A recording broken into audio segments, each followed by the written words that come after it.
Greetings shippers, welcome back, and it's time to talk about a ship that for some people came out of nowhere after a certain unexpected and in the minds of some people uncalled for sex scene. However, this ship actually has more of a history than people give it credit for. The pairing of Nightwing and Harley Quinn. Finally, I have a chance to show off this piece of fan art that a friend picked up for me at Fan Expo. Yeah, look at it. Thirsty indeed. Also, social media, I have it. If you're interested, follow me on there. All talks of ships is welcome there. It's a good time. Now on to this particular ship. It's HarleyWing, known in some circles thanks to a rather prominent Tumblr supporting and propagating this ship as Grayson and Quinn. For many fans, their first encounter with this ship came in the form of a sudden sex scene within the DC animated film Batman and Harley Quinn, a sequence that played out with some meta overtones, some intentional, others less so, and the scene was received with various degrees of enthusiasm, some finding it hot and an exciting pairing of two of the most popular and arguably sexy/sexualized DC characters. Others were a bit off-put by the level of sexuality being on display in a cartoon that carried a strong nostalgic element harkening back to the DCAU that hadn't really dabbled in such obviously risque fare. And others wondered, why these two? Didn't she know him as Robin? Well, whether or not this pairing was brought to your attention by the film, or if you'd always kind of wondered about it but weren't sure where to start, or if you'd never thought about it at all, let's meet the players. Now, we've talked about many a Harley ship on this channel. Harley and Ivy, Harley and the Joker, Harley and Deadpool, Harley and Red Tool. So this time, let's start off with Nightwing. Dick Grayson, the vigilante most commonly known as Nightwing, began his superhero career as a sidekick to Batman all the way back in 1940. Originally, he was conceived of as a way to appeal to young readers and make them feel that they could get in on the action, a purpose he excelled at popularizing the sidekick. At first, he was little more than a happy-go-lucky foil. However, as time went on, his character evolved. Like Batman, Robin had lost his parents at a young age to crime. Taken in by Bruce Wayne, he experiences the disconnect between Batman and Bruce firsthand, although in early comics this was less of an issue. Ethical questions aside, Bruce begins to train Dick in his mission for justice and to keep the streets of Gotham safe. With the support of Alfred and Bruce, Dick grows up relatively well adjusted. He proves to be quite capable when it comes to crime fighting and manages to maintain an upbeat personality and a charisma that leads many to credit him as the heart of not only the Bat family but any team he is a part of. A bit unlucky in terms of romance, Dick proves himself to be quite the flirt and has had many relationships, some with some real long-term potential. However, tragedy always seems to strike. On top of that, Dick seeks to prove himself and is in a bit of denial as to how much of Bruce's negative personality traits he has picked up.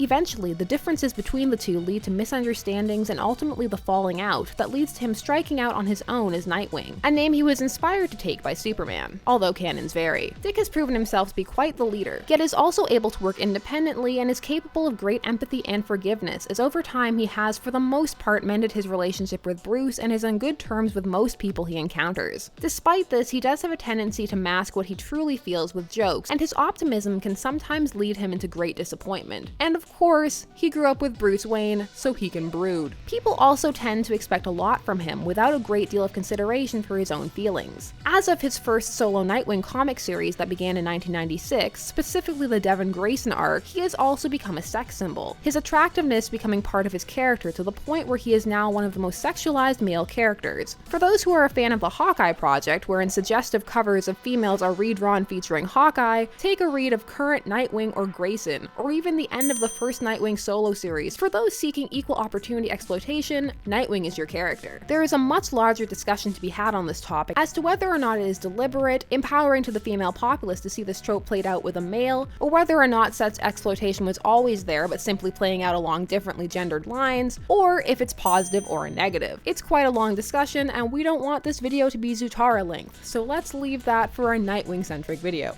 Which brings us to another character who has gradually become more and more sexualized since her inception, Harley Quinn, Dr. Harleen Quinzel. Once the Joker's psychiatrist, she is either twisted and manipulated by him or unlocks those qualities within herself during her tenure at Arkham, depending upon the canon. Like Nightwing, she has a keen sense of humor. However, unlike him, it is rarely appreciated by those around her. Since her transformation, Harley focuses on living her life to the fullest and loves to amass friends and help those in need. However, she is still prone to violence and maintains the level of instability awakened in her by the Joker. She loves deeply and is able to focus on the positives of a situation to the detriment of herself, which has led her to stay in places and relationships that are not good for her. She is also intelligent, though she occasionally masks that behind her quirks, and post-Joker has become quite the flirt. Not that those elements weren't present since her inception, however they have become more played up. She too has the potential to fall into intense introspection and depression, which she keeps at bay by focusing on doing whatever it is she loves/feels like doing at the moment. Now both of these characters have become extremely popular, although of course they have their detractors. In the realms of comicdom, they are both relatively new. While Dick Grayson has been around since 1940, he has only been Nightwing since the New Teen Titans comic, which ran in the 1980s. And Harley Quinn was created in the Batman animated series in the 1990s. So let's explore if this has any bearing on why people do or don't ship them. On the pro side, people feel these characters have a lot in common, starting off with their position as supporting characters to more established DC mainstays. Many feel these two characters are more interesting than their mentors/creators, and feel they are often overshadowed, a feeling that has itself been expressed in canon by these characters, and feel that perhaps the two could bond in their quest to form their own personas outside of their predecessors, in a world that will forever tie them to them. They also have the potential to make each other laugh, which is a bigger deal than it seems at first. Harley, as the Joker's girlfriend and henchwench, is constantly seeking his approval, partially through humor, which often backfires and not always because she fails. While Nightwing has developed a habit of trying to lighten the mood and help keep Batman grounded by presenting the more humorous and human side of events. Again, he is often rebuffed. Together, these two have the potential to find humor and companionship in each other, as well as someone to listen to and support them. A potential that has grown since Harley's recent turn to anti-hero that is now following through in both the mainstream DC comicverse and the one more inspired by the DCAU. The two are both flirts and enjoy the physicality of the act of romance while yearning for something deeper, a connection that is often curtailed by their lifestyles. There is the possibility that together these two could have it all, with the potential for some Batman Catwoman-esque roleplay, a headcanon encouraged by their coupling in Batman and Harley Quinn. And they're both gymnasts. All similarities count, people. And while the two have skirted around each other in the mainstream comic verse, and their interactions were limited within the comics connected to the DCAU, as well as on screen, that has begun to change. Enter Grayson Annual number 3, aka the HarleyWingest comic of all time. This comes to us from the New 52 title Grayson, wherein Dick had faked his own death to infiltrate the super elite, top secret spy agency known as Spiral. Think of it as a more Batman-oriented James Bond, featuring plenty of nude and tied-up Nightwing, and also the Midnighter. They're his moniker was Agent 37, and in this story, the final story as it turned out, the question was, who was Agent 37? So 4 characters come together in the almost Gotham-influenced tale to tell of their encounters, Harley's being how she teamed up with this amazing agent and they worked flawlessly together, sharing some laughs and a kiss, only for her to discover ever so briefly at the issue's conclusion that it was Dick Grayson. This gave fuel to shippers who had been supporting this pairing all along, proving for them that the two really would get along well together and had the potential to be a truly great team. Some shippers hope for more encounters between the two as they continue to become more established as their own characters, and will continue to find ways to headcanon them into situations together. Though of course, as mentioned, there were those who were shipping them long before this. Now as for why to not ship them, we have to go back to a question from the video's opening. Didn't she know him as Robin?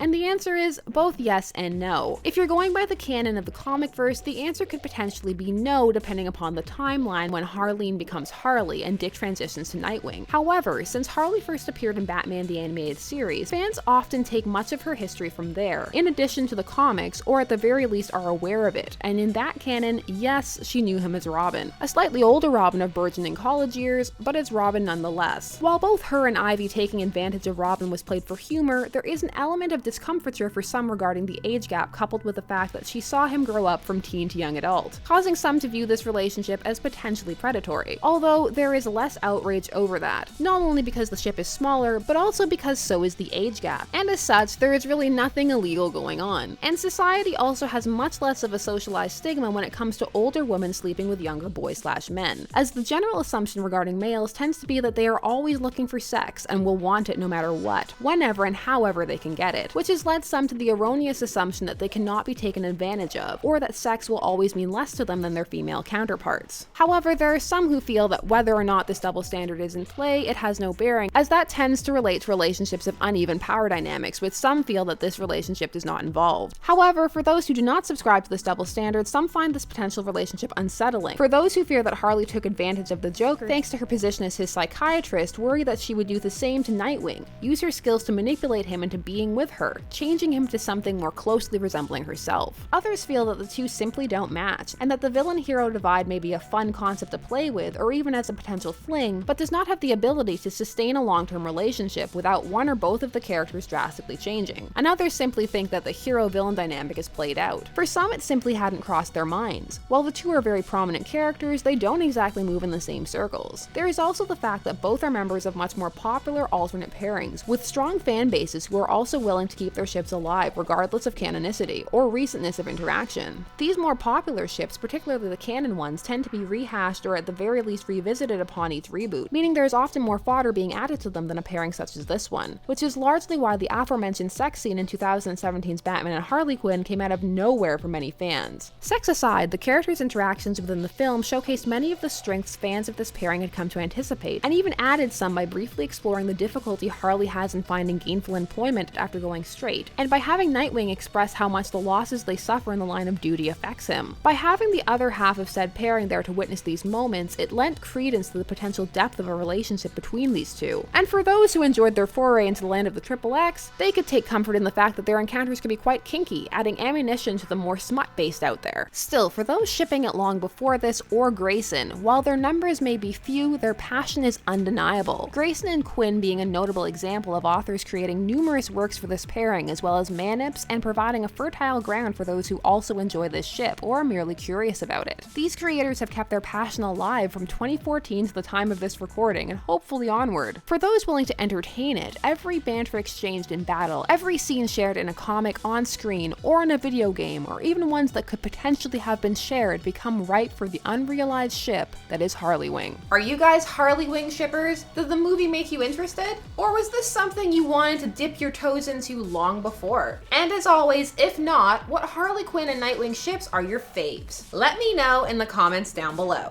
This has been Shipper's Guide to the Galaxy. Thanks so much for watching. Don't forget to like, share, comment, and subscribe. Special thanks to all my patrons, names on the side, and as always, stay tuned, for there are as many ships out there as there are stars in the sky.